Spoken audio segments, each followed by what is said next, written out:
యాత్రికుని ప్రయాణము John Bunyan మొదటి భాగము. అతని సహోదరుని క్రియలు మంచివి కాబట్టి నీ భార్య పిల్లలు ఆ కారణము చేత నీ ఎడల పగపట్టిన ఎడల మంచితనము తనకు అసహ్యమైనదని దాని వలన వారు తెలియజేతురు. నీవు వారి రక్తాపరాధము నుండి నీ ఆత్మను విడిపించుకొంటివని పలికెను. అప్పుడు నా కలలో నేను చూచినది ఏదనగా, రాత్రి భోజనము సిద్ధపరచు పర్యంతము వారు కూర్చుండి అట్లు సంభాషణ చేయుచుండిరి. అది సిద్ధమైన తరువాత వారు భోజనమునకు కూర్చుండిరి. వారి భోజనపు బల్ల మీద శ్రేష్టమైన భక్ష్య భోజనములు, బాగుగా తేరిన ద్రాక్షరసము వడ్డించబడెను.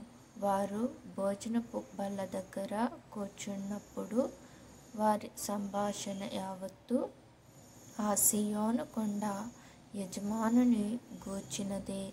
ఆయన ఏమి చేసెనో, ఆయన చేసిన దాన్ని ఎలా చేసెనో, ఆ ఇల్లు ఆయన ఎందుకు కట్టించెనో వాటిని గూర్చి వారు సంభాషించిరి.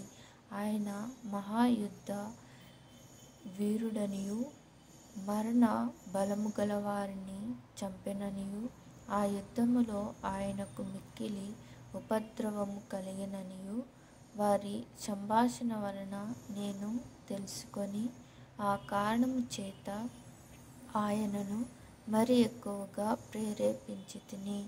ఆయన బహు కర్తవ్యముతోనే ఆ విజయము పొందెనని క్రైస్తవుడు చెప్పెను. ఆయన చేసిన సమస్తమునకు కారణ ప్రకాశము కలుగజేసినది అదియుగాక, ఆ ఇంటి వారిలో కొందరు ఆయన శిలువ మీద మృతి నొందిన తరువాత ఆయనను చూచి ఆయనతో మాటలాడితిమని చెప్పిరి.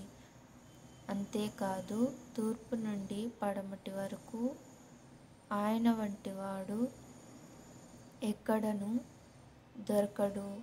ఆయన దీన యాత్రికుల యందు ప్రేమగలవాడు.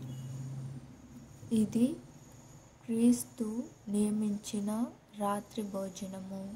ఆయన భక్తులు ఆయన మరణమును అట్టు జ్ఞాపకము చేసుకొన్నప్పుడు వారి విశ్వాసము, ప్రేమ, కృతజ్ఞత స్తోత్రము మరి ఎక్కువగా నుండుటకు ఈ మతాచారము నియమింపబడెను.